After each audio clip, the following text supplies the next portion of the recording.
తెలుగు ప్రజల అందరూ ఆదరణలు చూడకుండా వినీల్ కృష్ణ ఇప్పుడు మనతో ఉన్నారు. వినీల్ కృష్ణ గారికి మొట్టమొదటి వినీల్ కృష్ణ గారికి తెలుగు ప్రజల తరఫున టీవీ తరఫున మీ క్షేమం కోరే వారి తరఫున కంగ్రాట్స్ చెప్తున్నాం. వినీల్ కృష్ణ చెప్పండి, వారం రోజుల పాటు మీరు ఎట్లా గడిపారు? అడవుల్లో అది తిరిగాము, కొన్ని చోట్ల ఉన్నాము. సో అట్లా 7-8 రోజులు గడిచిపోయింది. అంటే ఆరోగ్యపరంగా అదేమీ ప్రాబ్లం అవ్వలేదు. ఇంకా పరిస్థితులు ఉన్నాయి కాబట్టి అడ్జస్ట్ అయిపోయి ఉండాల్సి వచ్చింది. ఒక్కసారి నక్సల్ మేము చుట్టుముట్టడంతో మీరు ఎట్లా ఫీల్ అయ్యారు? అంటే అది హఠాత్ పరిణామం. ఇమీడియట్ రియాక్షన్ అంటే ఏం లేదు. వాళ్ళు ఇంకా చెప్పారు అప్డేట్ చేస్తున్నామని. పరిస్థితి అనుగుణంగా మనం కూడా అడ్జస్ట్ అయిపోయాం. సో వాళ్ళ డిమాండ్ల పట్ల మీకు ఎట్లాంటి డిఫరెన్స్ ఉన్నాయి? వాళ్ళు పెట్టిన డిమాండ్ల మీద అంటే వాళ్ళ డిమాండ్లు ప్రభుత్వ పరంగా అంతా చూసుకున్నారు. రిలీజ్ గురించి కానీ దీని గురించి కానీ అందరూ బాగా ఎంతో కృషి చేశారు. సో ఆ డిమాండ్లు చాలా వరకు చేశారు. అంటే మీరు అంత డీప్ లోకి, అంటే డీప్ ఫారెస్ట్ లోకి మేమే దాదాపు హాఫ్ డే పట్టే సమయం పట్టింది. మీరు ఒక కలెక్టర్ ఎవరైనా ఉన్నతాధికారులు ఉన్నప్పుడు, ఉన్న స్థానంలో ఉన్నప్పుడు అంత లోపలికి వెళ్లే ప్రయత్నం ఎవరు చేయరు. కానీ మీరు ఎందుకు మీకు అంత అక్కడ వెళ్లి అభివృద్ధి చేయాలనే ఆకాంక్ష, కోరిక మీకు ఎందుకు కలిగింది? అంటే అదే ప్రజలు కూడా అంటే జాయిన్ అయిన తర్వాత చూసాం అన్ని ఏరియాలో కంటే ఇది బాగా వెనుకబడిన ప్రాంతం అని. ఆ ప్రాంతం చాలా వెనుకబడింది. పైగా ప్రజలు, ఆదివాసీలు చాలా ఈ కండిషన్స్ లో ఉన్నారు. సో వాళ్ళు కూడా మా దగ్గరికి రెగ్యులర్ ఇక్కడికి వచ్చి మా ఏరియాలో అభివృద్ధి కావాలి, ఇలా చేయాలి, మీరు సహకరించాలంటే సరే వాళ్ళ కోరిక మేరకు మేము కూడా ఆ ఏరియాకు వెళ్ళటము, చాలాసార్లు వాళ్ళ సమస్యలు పరిష్కరించడం. అంటే వాళ్ళు నక్సల్స్ మీతో ఎట్లా ప్రవర్తించారు? మీరు కలెక్టర్ గా మిమ్మల్ని ఎట్లా ట్రీట్ చేశారు?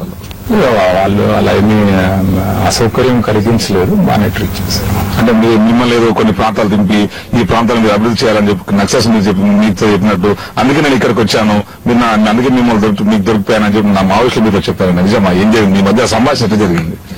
సంభాషణ చాలా జనరల్ గా జరిగిందండి. అంటే ఉన్న సమయంలో కూడా వాళ్ళ ఆలోచనలు వాళ్ళు ఉన్నారు. బయట ప్రపంచంతో కూడా వాళ్ళకి కమ్యూనికేషన్ కావాలి కదా. సో వాళ్ళ దీంట్లో వాళ్ళు బిజీగా ఉన్నారు. అంటే మీకు తెలిసిన వాళ్ళు అంటే ఎవరైనా గుర్తుపట్టే వాళ్ళు ఎవరైనా ఉన్నారా? అంటే ప్రముఖ వ్యక్తులు ఎవరైనా మీ కిడ్నాప్ జరిగి పెట్టిన సమయంలో ఉన్నారా? ఇంతకుముందు కూడా నాకు తెలిసిన వాళ్ళు ఎవరు లేరు. సో జరిగిన వాళ్ళు ఎవరు చేస్తారనేది కూడా అంతగా అవగాహన లేదు. సరే, ఒక ఐఏఎస్ అయిన తర్వాత మామూలుగా బంగ్లాకే పరిమితం కావడం, పట్టణాలకే పరిమితం కావడం అనేది ఇప్పుడున్న ట్రెండ్. కానీ మీరు ఒక ఐఏఎస్ ఆఫీసర్ గా ఇంటీరియర్కి వెళ్లి ప్రజల క్షేమాన్ని కోరుకొని లోపలికి వెళ్లారు. మీరు కూడా మీ తోటి సహచర ఐఏఎస్ లకు, మీ అధికారులకు మీరు ఏం చెప్పబోతున్నారు?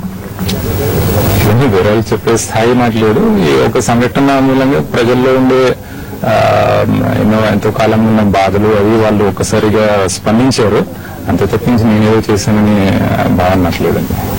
చివరగా చెప్పండి, మీ జీవిత ఆశయం ఏంటి? ఆశయం అంటే ఇంతవరకు సాయం చేయగలిగి నలుగురికి సాయం చేయడం. అంటే మీరు వాళ్ళు కిడ్నాప్ చేసిన తర్వాత మామూలు నక్సల్స్ అందరూ భయపడతారు కదా, అసలు మీరు తిరిగి వస్తారా రారా అనే ఒక క్షణం ఎప్పుడన్నా మీరు అట్లా ఊహించుకున్నారా? లేదు, బయట ఫ్యామిలీ వీళ్ళు ఎలా ఉన్నారనే బాధ ఉండేది. బయటకు వచ్చిన తర్వాత ఇంతమంది ప్రజలు, ఇంతమంది ఫ్యామిలీస్, ఫ్రెండ్స్ అందరూ వాళ్ళ సపోర్ట్ ఇది చూసిన తర్వాత చాలా అందరినీ బాధ పెట్టామనే అభిప్రాయం కూడా ఉంది. ఓకే, చివరిగా అంటే ఇప్పుడు మీరు కూడా అంటే ఈ కిడ్నాప్ తో యాక్టివిటీ ఇంకా ఆపుతారా లేదంటే కొనసాగిస్తారా? ఏరియాలో ప్రజలు కోరితే వెళ్తాము, వాళ్ళు వద్దనుకుంటే వెళ్ళము. ప్రజల్లో కోరితేనే మేము ఆ ఏరియాలన్నిటికీ వెళ్లి అభివృద్ధి చేస్తున్నాము. లాస్ట్ వన్ డే నేను చూస్తుంది ప్రజల్లో ఏం కావాలో వాళ్ళు చెప్తున్నారు. సో అభివృద్ధి అనేది నడుస్తుంది. Okay, thank you.